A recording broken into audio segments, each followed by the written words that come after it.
Welcome back. Welcome in. This is Country Roads Confidential at earsports.com. This is a Paramount podcast. I am Mike Casazza, joined by Chris Anderson. Chris, I'm just learning now, not just learning, just getting comfortable now with the fact that the Big 12 has 16 teams, four time zones. I think I heard Brett Yormark say that. I've been saying three, thinking three for a while, so I'm learning something every day. I barely have enough fingers and toes, Chris, to get to 18, which maybe before this podcast is over, maybe before we're done ever, recording podcasts. I'm not sure what the time frame is, but you might have two more teams in the Big 12. It's kind of funny. You're at this 2-day kickoff event for the Big 12 where it's kind of branded as a new conference. And then on the last day, all the whispers start. Clemson, Florida State. I didn't hear Notre Dame or Miami, but boy, can the Big 12 not have nice things? Just seems like you weren't allowed to be good for a while. Now you're okay. And it's all of a sudden, it's like, that's not good enough. We have to throw more rumors in the fire here. Um, I can't keep track of these things anymore. Uh, I think it was our last podcast right before you left for Vegas, literally hours before you flew to Vegas. And we said, this is going to be a different Big 12 media days because it won't be, revolving around realignment or keeping the conference alive. Now, in past years, it's been more of a negative connotation around it that the Big 12 is going to, fall apart, disintegrate. Teams are going to have to find lifeboats wherever they can. These whispers are the other way around. Now the Big 12 is the Coast Guard, to keep that lifeboat analogy going here to save the other teams from the ACC. So yeah, I guess the whispers are gonna start. It's always around this time of year when those things kind of leak out or abruptly burst out. In the case of like Texas and Oklahoma a couple of years ago, which I guess that's one way to segue into some of our questions because several of the questions in our mailbag revolve around this topic. You ready to get going? Yeah, I don't want to get too much into it right now because there are some pretty substantive questions and I hope answers about this. But again, like it's new, it's old. And kind of what's old is always new. So speaking of, we haven't done one of these in a while, so let's get in. Q&A from subscribers to us. Try to get this through as many as we can. What we don't get to today, we'll scoop up probably in a 3-minute video format later in the week. But Chris, please do the honors. All right, let's stick with the topic at hand. Tomcat F14 says you've obviously seen what Jason Shear tweeted and put on Wildcat Authority, our Arizona sister site. How real is this FSU and Clemson stuff? Are they a package? Are there smaller fish? Etc. Etc. Just to recap for those who are not on the tweeter, Jason tweeted, according to sources, there is an internal belief in the Big 12 that Florida State and Clemson are likely to join the conference within the next year or so. Mike, have you swapped out your recruiting badge for a realignment badge? Are you ready for this again? Man, I just saved up enough UPC codes to get my recruiting guy badge. I'm not there yet for realignment guy. It doesn't stimulate me as much because these things move so fast and so unexpectedly. But when something like this does happen, it really is hard not to stop and look and try to figure out, could this be real? And, frequently my reporter bias is like, let's trace this back to the root. And I actually shared this video slash story on our website yesterday. This goes back to Ross Dellinger from Yahoo, who was on a podcast with John Kurtz, I believe. It's like 6 degrees of reporting here. And he just kind of parenthetically mentions at the end of a longer response that, if some of these ACC schools are going to look elsewhere, what can they do? Can they join another conference? Can they reform the ACC? It might be hard to do either one of those. And then your other option is join the Big 12. And then he says that from his understanding that some of those conversations have started. I gotta think that if he had something tangible on this, it's like a lead story on Yahoo Sports. And he's been like one of the authorities on this for breaking and reporting and having news shared with him that he shares with everybody else. And this just wasn't that. I just can't believe he's sitting on the gold mine like this and didn't make a bigger deal out of it. So then I wonder, our aggregators, our local reporters, our other national websites, are they kind of guilty of the molehill mountain behavior? Something small, they turn into something bigger here. And I step back and I go, this kind of feels like that. It wasn't anything really detailed, definitive, never mind. And all of a sudden it's taken on a life of its own. But then you kind of get people who who do take a little bit of information and then do reporting, which that is what the job is. Sometimes you get a little bit and you can make more of it because you have the avenues and the ability to get that information. And then you have something like what Jason said, which again isn't a full-fledged report with a lot of sourcing and quotes, but he seems pretty confident that the people he talks to think it's on the table and it could actually happen. So I'm very much in like first or second gear right now, Chris, where I don't know where to go or what to do. I just don't think it's done. I don't think the ACC is sustainable over a period of time that they could repeatedly turn down overtures or invitations for other leagues, especially maybe mostly the Big 12. And how long does there have to be smoke before there's fire? Like, some of these other things that have happened with realignment, there's been some rumblings. Again, I mentioned Texas and Oklahoma. That just kind of happened. Um, like it was just boom, they're gone. They're leaving. Um, this has been this being the Florida State and Clemson angle of this has been festering for years now. Yeah. Every summer, I feel like we're having this discussion about Florida State and Clemson being unhappy in the ACC, uh, lawsuits, lawyers, they're all involved with this, looking at contracts, ways to get out of it with ESPN and other TV partners. I feel like at some point the dam's just going to break and something's going to happen. I'm with you. I believe you just said, correct me if I'm wrong, that you just don't see the ACC being sustainable with its current setup. And I'm in full agreement. I think at some point it's just going to happen, whether they end up in the Big 12, whether there's a whole big rearrangement of college football. Either way, whatever, it's going to fall apart, I think, at least as far as the ACC is concerned. Um, Mike, that's another part of this. Chestnuts, that's four Z's there. Will conferences ever become regional again related to this? Because I just kind of mentioned, hey, what if they just rearrange everything? That's been a discussion. It's been a hot topic. How is this going to super leagues, all this stuff, four conferences, two conferences, NFL look? Mike, will conferences ever become regional again? I mean, ever sure. When I have no idea. Chris, let's suppose that the ACC does crumble. There's a lawsuit settlement or a verdict or whatever, and then that grant of rights is nullified. One, at that point, anybody else in a conference is going to look into their grant of rights. Can they get out of it? And then when they become a free agent. But let's just say that everybody who is in the Big 10, the SEC, and the Big 12 is happy.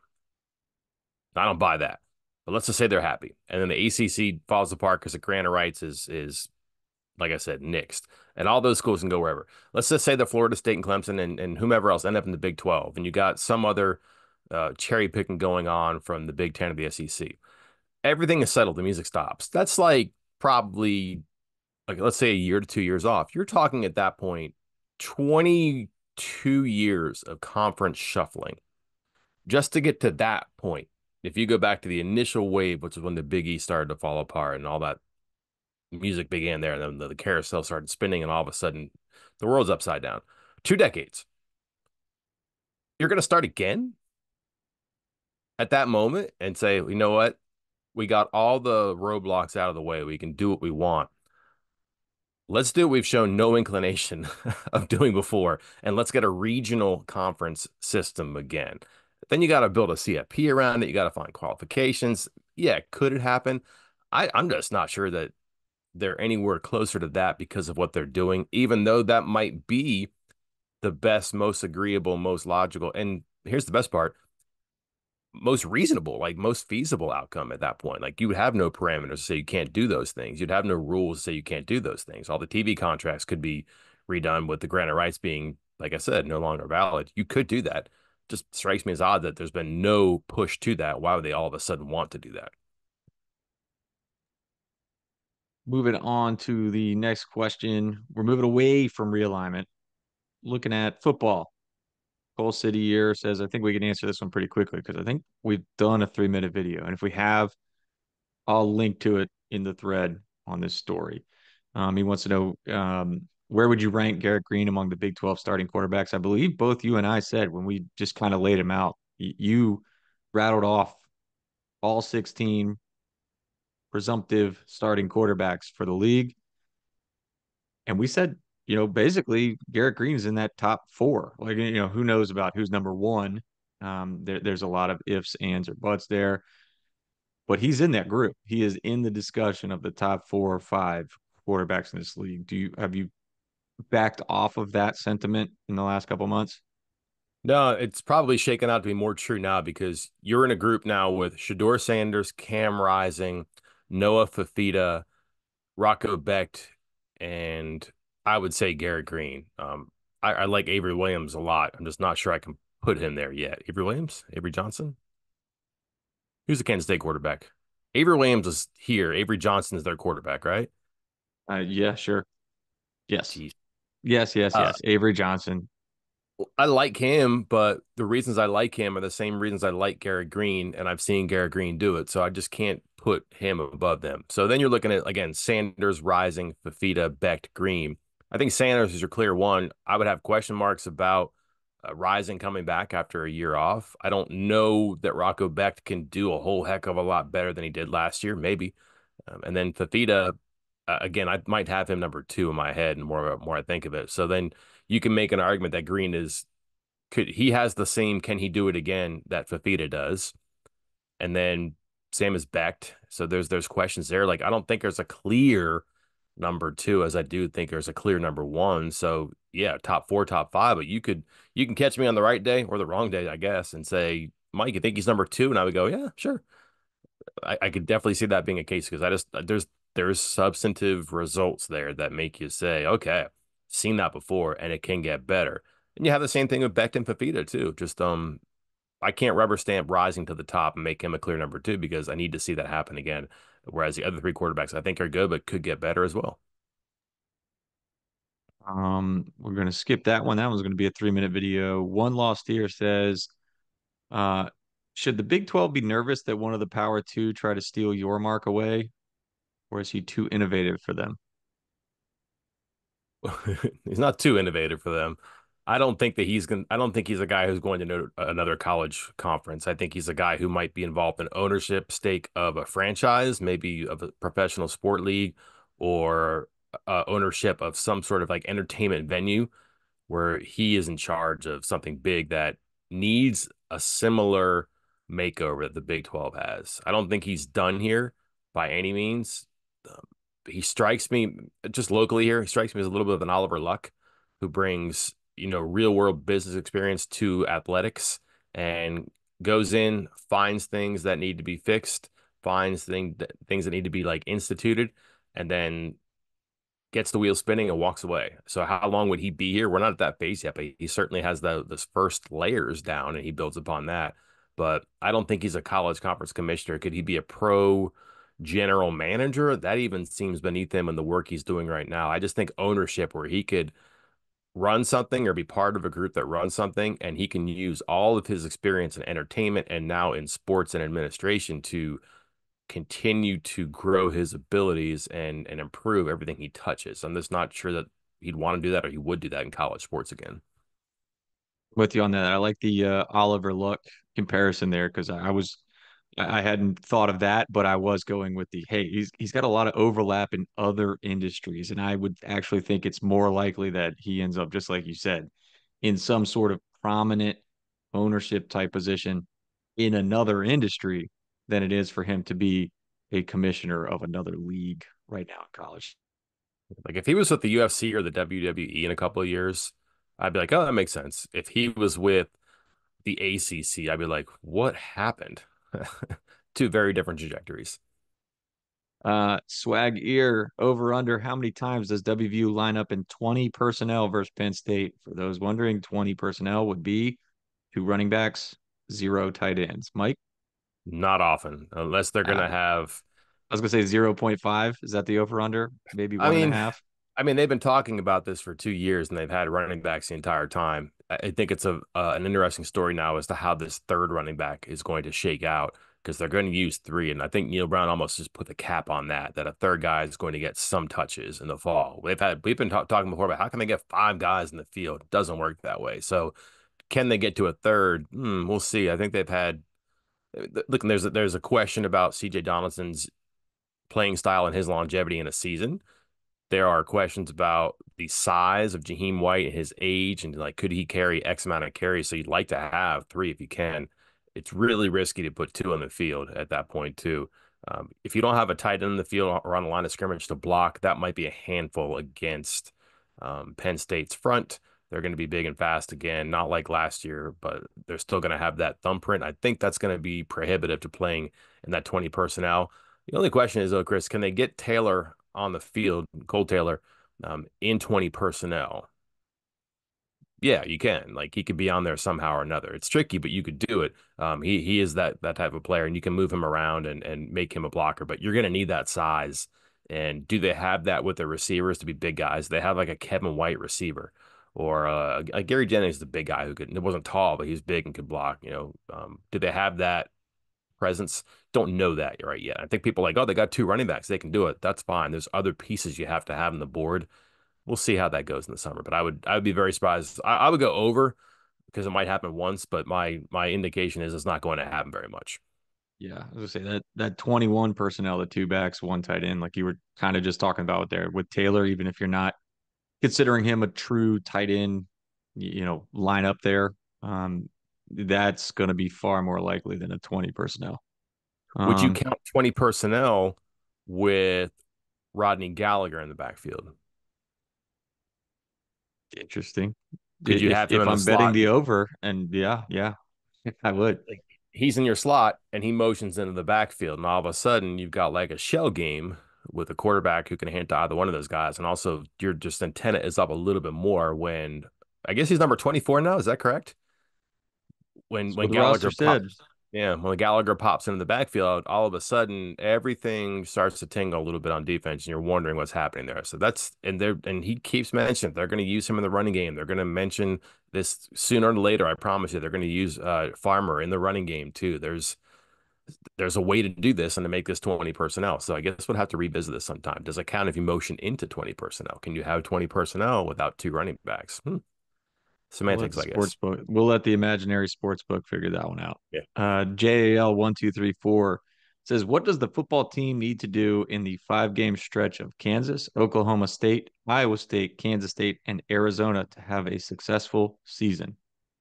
Read those again, Chris. Just Kansas, home, Oklahoma State, at, Iowa State, Kansas home, State, at. Oh, and home, right? Arizona. Yeah. Yeah. Uh, they cannot lose a home game, I think, because Ooh, I think you're gonna have. I know. But success now is not like how do they reach bowl eligibility, which might have been the bar you were aiming to clear. I don't know, last year, certainly years before that. Like, I don't think 6 wins is gonna make people happy right now. So we're saying success, and I would think to continue involvement in the championship consideration, conversation, whatever. And I don't know how you're going to do that losing home games, especially against there's two teams there, Chris, that are going to be in competition. Actually, it's three in competition for that top spot. Kansas State, Iowa State.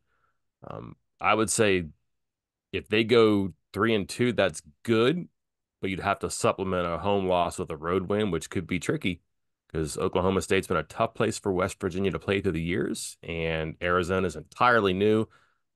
And I don't know if you caught this, Chris, but did you catch Neil's travel possibilities for that game? I heard bits of it. Yes. Yeah. I So if read they bits of play a it. noon game in the East, if they play a noon game in the East, that's 10 o'clock local. They'll go out the day before they ordinarily do. So instead of going out on a Friday, they'll go out on a Thursday. And if they play a 10 p.m. Eastern time kickoff or 11 p.m. Eastern time kickoff, which again could be, then they'll stay the day after. They'll go regular on Friday, but they'll stay Saturday and fly home Sunday afternoon. So, like, my point being here is Arizona's a totally new experience for them.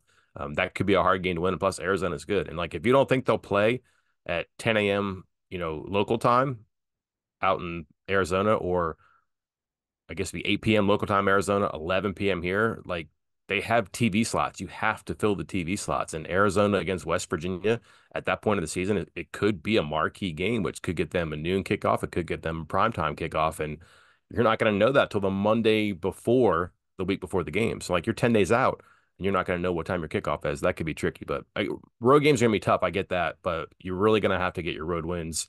On the right day or the right time, but you cannot afford home losses there. So I would think what they have to do is probably get again, is 3-2 good enough, Chris, in that stretch for championship game considerations? Because I don't think the team that plays for the Big 12 title is going to have more than two losses.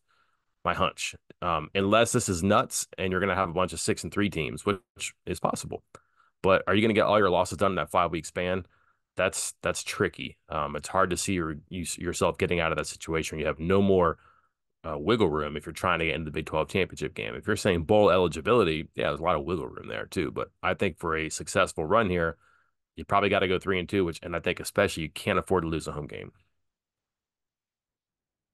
All right, moving on. Let's. I'm gonna skip that. We'll come back to it to try to stick with football here. Luke Zoolander, um, have you put together your Penn State game plan yet?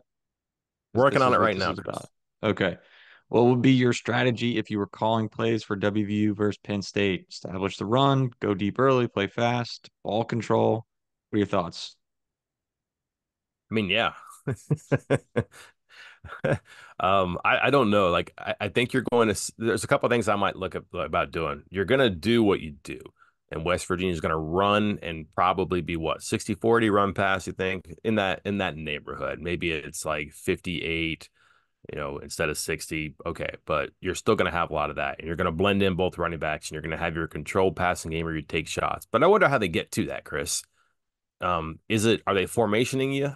Are they personnelling you? How are they getting to the run situations? Because I don't think that what Penn State is preparing for will be very different than what they saw in the final four games of the season or what they maybe even got ready for at the start of last year. So they're going to have a good idea how to go, which means West Virginia come off balance somehow or another. So are they kind of like misdirecting in their run game? Are they going fast to get to their run game? It's going to be a fun first quarter, I think. But we might have a lot of those answers by the time we even get there, Chris. Like if they open up preseason practices and we get to watch some of this and that, we get good details and scrimmages, you might find out that their personnel is their personnel because, for example, let's just say they're not terribly deep at receiver. You're not going to have, huge line subs in hockey of new guys out, new guys on, and you're not going to have a bunch of different possibilities with formations and personnel combinations. So, all right, they're going to play a lot of like 21 personnel or a lot of 12 personnel. We might have all those answers there too, but I do think you're going to see a run heavy team that will probably get Green involved early, whether he gets hit or he gets tackled or he runs or he gets some passes going, but he's the guy they got to get rolling. And at home, he's better player, different player, more confident, more comfortable player.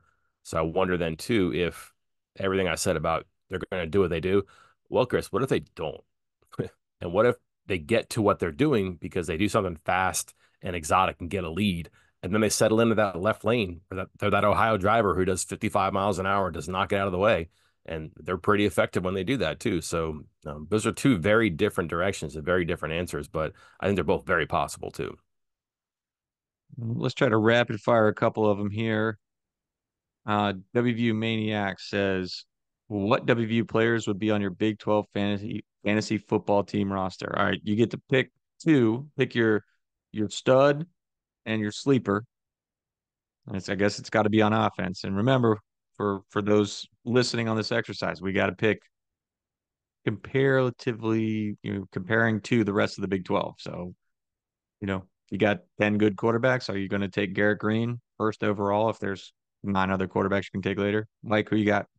I mean, Green would be interesting for me because he's going to get you running touchdowns and he's going to Yeah. get you running yards. So does he miss games though? You might have to handcuff Nico Marchio or Ryder Burton and see what happens. So yeah, I guess that would be it. But I don't want to be like easy there and go with Green. Let's just say Green's off the board because he's that good. So, or you just say you're not doing quarterbacks, or I just don't want to pick him. I don't care. Who else would be consideration there? And that's where it's really curious for me, Chris, because a lot of the players and a lot of these teams, like there's easy answers for some stuff. Like you can go to Arizona and see Trattoria McMillan and be like, yep, that's it. That's the guy at receiver. And you can go to different rosters and you can find a player who's definitely a guy. There's a few teams where it's like, I don't know who it would be. Kansas State would be one. West Virginia would be one. There's some others. And like, who's going to be their leading receiver? Who's going to be their leading rusher? And whether that's in yardage or attempts, receptions or carries, I don't know. And then could you get a value pick like a Cole Taylor, where you're getting the guy who's going to be maybe like the most active tight end? Maybe he has the most red zone activity. So I'll go with Taylor because I think he might distinguish you as a tight end value. And then just Jaheim White. yards, probably going to score a bunch. I just wonder about him inside the red zone, but I just think like ceiling is pretty high for him. All right. Try to move through these. Will WVU ever auction off a game used football for the ladies huddle? This is a pretty specific question. I love Mike, it. have you seen what those auctions are or what's involved? It says, Leave No Doubt 13 says the selection has been sort of bland. How do they choose what to auction off? I know a lot of people who've gone through the years and have had a really good time. That's for both coaching staffs. I've never heard complaints about the auction, so I can't say anything to help you here, except that I guess they could. I've never heard the gripes about it. I'd be happy to hear more about it and bark up the right tree, but I've very very few complaints period through the years about that, and never ever one about this one. So I kind of have to plead the fifth on this one here. I just don't know. All right. Inked Up Ear says, according to the Big 12 media preseason rankings, W plays the most difficult schedule amongst the top half of the new Big 12. They're playing six of the other top eight teams. How many wins do you think would signify progress? And can Neil Brown survive a 6 or 7 win season? That's the question, right? Like I was struck by this, talking to people, colleagues, other people from other universities that were in Las Vegas. They're like, "Hey, what's good enough? Is Neil safe?" I'm like, "Well, he got a contract extension." They're like, "So?" And I was like, "Oh, that's a good point." So, yeah, like you figure 9 wins last year. Well, what's better than that? 10, 11. But like that doesn't happen here very often. If he does nine again, is that bad? If he does seven.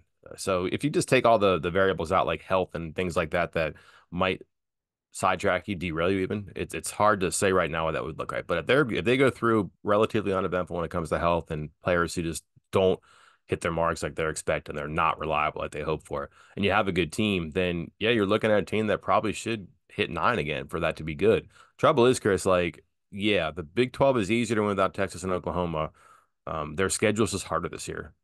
Last year they didn't play a lot of the teams at the top, and that helped them. Um, this year they play everybody at the top. So like last year's schedule might have been a little bit deceiving. This one will tell you the truth because you're going to have to climb over a lot of people to get to the top, and those are the people that are expected to be ahead of you. And if you want to pass them, you're going to have to do it on your own. So it's a hard question to answer, but like I don't think you could do worse and think you actually did better, which is a pretty knucklehead of an obvious response. All right, give me a win total here. GD Full says, if I tell you Derek Green never gets hurt and the defense finishes middle of the pack in pass defense and upper half in rush defense, how do you see the football season playing out? Give me a regular season win total. I mean, you had to go nine, right? Okay. Green's I like healthy. it. He doesn't miss you like basically two full games. If the defense is competent and not just like springing leaks in the secondary, they shouldn't have to get into shootouts. They shouldn't have to rally. They should be able to play their game. Um, Nine would be probably what you're looking for. Which again, Chris, you're probably talking seven Big 12 wins, which is really hard to think right now. But that was probably what you're looking at there. Loopy Hoopy says, typically WVU football has a win they shouldn't and a clunker head scratcher game in the season. What games do you potentially see those being this year? Pitt, Oh, that would that would be the one because you could see them beating Penn State and feeling great, and then all of a sudden they just sleepwalk in Pittsburgh, or next thing you know, they're 1-2 in Big 12 play, and this thing is not going in the good direction before things start. And then, the one that wouldn't make sense, the one that'd be like, huh, how does this happen? Chris, do you see that? Would Penn State be it? Is that too fair or unfair? Because like I think that stranger things would happen than West Virginia having an entire summer to plan for Penn State and winning at home. That would not stun me.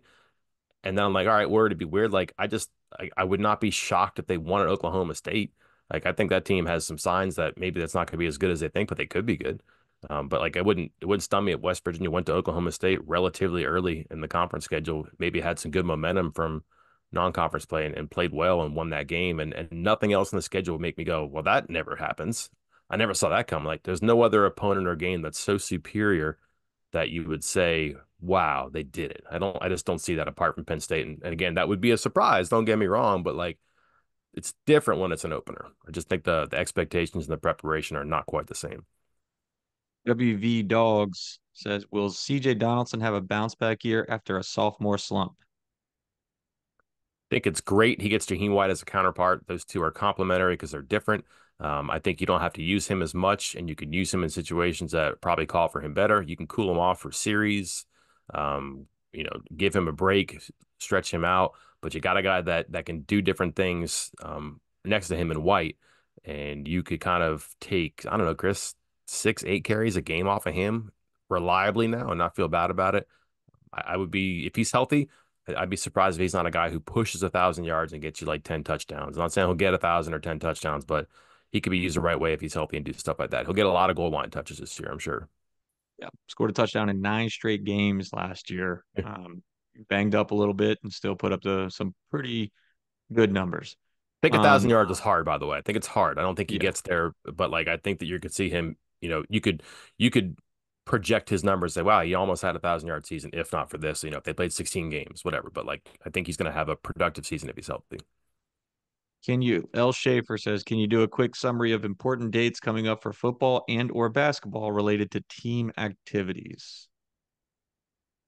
Well, you got the Italy trip for basketball coming up. They leave the 31st. They'll go out there. They'll practice a couple times. They'll play 3 games and come back. The semester starts, I want to say, like 2 days after they get back. The 14th. I don't have the number in front of me, but you're pretty much talking second full week of August, I think, is when everything's under control there. And then football, 28 days, no, 31 days out, 28 practices before your first game, I believe is the rule there, or 28, 26, I forget, but you're talking early August for No, a July 31st, my is friend. it really? So it is Yep. 31 days then? Okay, okay. Yeah. Because they play August 31st this year, right? Yeah. Okay, yeah. So you're talking July 31st is when the report that's coming sooner than you know it. So enrollment dates, I mean, you know this better than me, Chris, but you'll have guys showing up again pretty soon, I would guess, right? Not many left, but Yeah. No, I think everybody's here. Everybody's enrolled. Everybody's on campus. Fall camp, according to the WVU football Twitter account, starts July 31st. So whew. report date a couple days before then. Get ready, get going. I mean, guys are already there. Guys are already doing workouts. So should be interesting. Man, we are running out of time, Mike, but let's try to slam in a couple quick um, basketball games. E3 rolling with 11 scholarship guys this year, asks a friendly WVU fan. Not the plan. Maybe the Not the reality, plan. not the plan. Okay. D Sands 7 says, what expectations should fans have for the Italy trip? Will they play any challenging teams? Will stats and highlights be available? Um, I would doubt on either one of those. They'll probably play some like semi-professional teams, but I just can't see them. And maybe they'll have some social media person there, but I would not expect a lot of highlights. Stats, sure, they'll send some stuff out, like recaps. Their SID is pretty good about that, but I don't know they'll be traveling with a videographer, but maybe that'd be a surprise. But decent competition, grown men, probably like club teams that are organized. Hopefully better than that Spain trip a couple years ago. Yeah, that Spain trip it literally looked like they were playing, the morning pickup game at the YMCA, complete with the the court, the lighting, competition, everything. So yeah, hopefully better, but we'll see if that gets streamed. What was that? I'm trying to think of that site that was streaming stuff for that Spain trip. What was that like? A4 streaming service, which I can't think off the top of my head, but we'll see if they do that again. Mike, I think that's it because we've already got down to our last 60 seconds. We got a couple more questions. We'll bang those out in 3-minute videos later in the week. So if you didn't hear your answer or your question getting answered, look for those then. Sounds good. Until then, I'm Mike Casaza. And I'm Chris Anderson. We will talk to you then.